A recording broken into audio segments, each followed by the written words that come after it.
The fog is lifting. Clarity is calling you forward. Welcome to Forward in Freedom.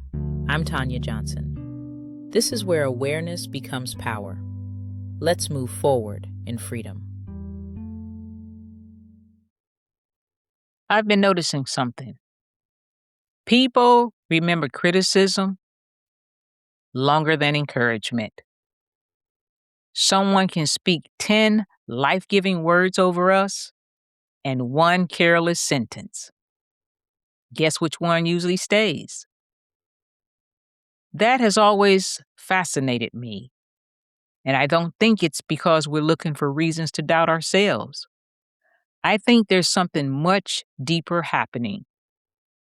Because if we're honest, most of us can remember a sentence that still has the power to change the way we see ourselves.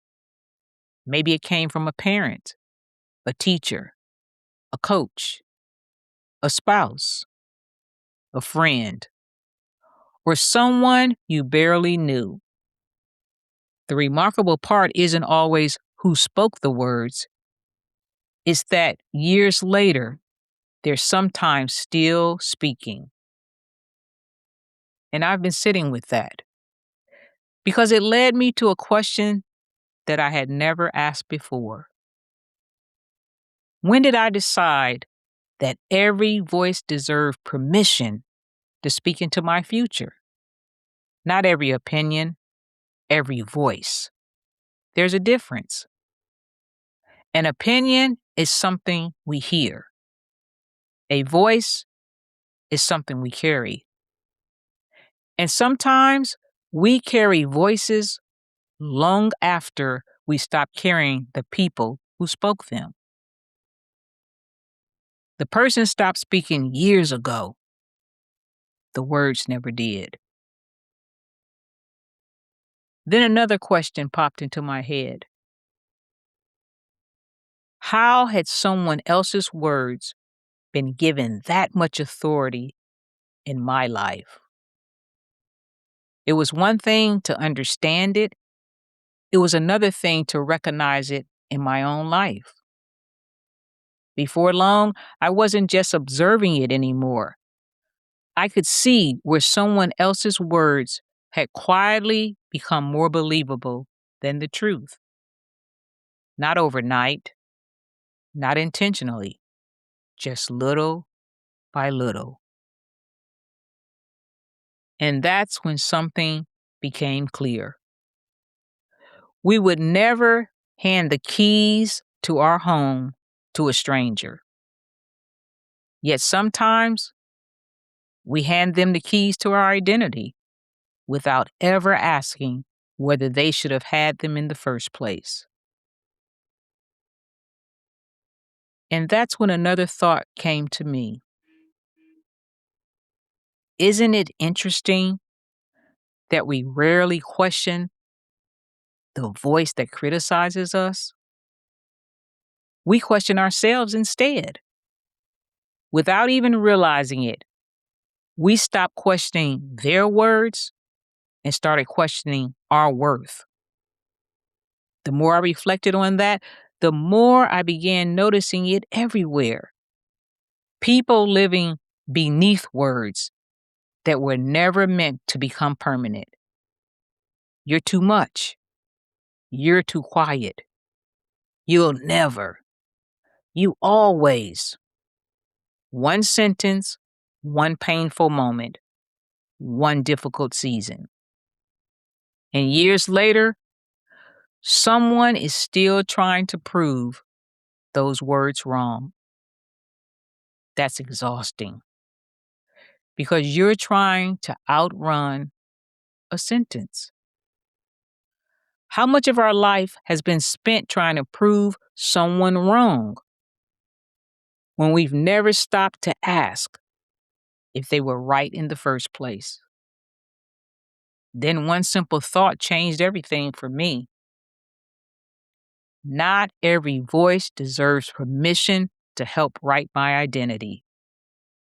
That sentence has stayed close to my heart. Over time, I've come to believe something.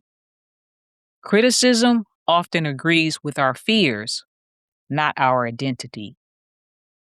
And if we're not careful, we'll spend years trying to prove those fears wrong instead of living from the truth of who we are. I've learned that just because someone spoke something doesn't mean I have to keep carrying it. That's different from pretending it didn't hurt. Some words wound deeply. Some words change the direction of our lives. We acknowledge that. We don't minimize them. But we don't have to keep building our identity inside someone else's wounded perspective. Maybe that's what clarity really gives us: the confidence to stop listening to every voice and the wisdom to choose the ones that speak life. Every single day, voices are competing for our attention. Family has a voice, culture has a voice, fear has a voice. So does hope. So does truth. The question isn't, are voices speaking? They always will. The better question is, which voices are shaping the way I see myself? Because whatever shapes your identity eventually shapes your decisions. And your decisions quietly shape your future. That's where the fog began lifting for me. Clarity wasn't discovering every answer. Clarity was becoming more intentional about what I allowed to remain true in my life. So here's one small invitation for you this week. Don't try to change every thought. Just notice the ones you've been agreeing with. And when you hear yourself saying, I'm not enough, I'll never, I'll always, I can't, pause. Before you agree with those words, ask one question: whose voice is this? You may discover it isn't yours at all. And if it isn't, you don't have to keep giving it authority. One of the beautiful things about freedom is that it doesn't begin when every painful voice disappears. Freedom begins the moment truth becomes more believable than the lie you've been carrying. One of the unexpected gifts of writing a women's exodus was discovering that women from different countries, different backgrounds, and different stories often carried something remarkably similar. Not the same experiences, the same words. That's what reminded me that words can leave wounds, but they can also begin healing them. If you'd like to continue that journey, you'll find a Women's Exodus on the Clear Direction Coaching website. And if today's conversation gave you a new way to see something in your own life, these are the conversations that I enjoy having at churches, schools, conferences, organizations, and leadership teams. And I would love to join your audience. Before we leave today, may you have the wisdom to recognize the voices that have spoken life into you and the courage to release the ones that never should have remained. May truth become stronger than fear. May hope become louder than criticism. May clarity gently quiet every voice that has kept you questioning your worth. And may you move into this week not carrying someone else's words, but confidently walking in the truth of who you are. Thank you, Lord. Thank you for spending these moments with me. I never take your time or your trust for granted. Until next time, the fog is lifting. Clarity is calling you forward. This is where awareness becomes power.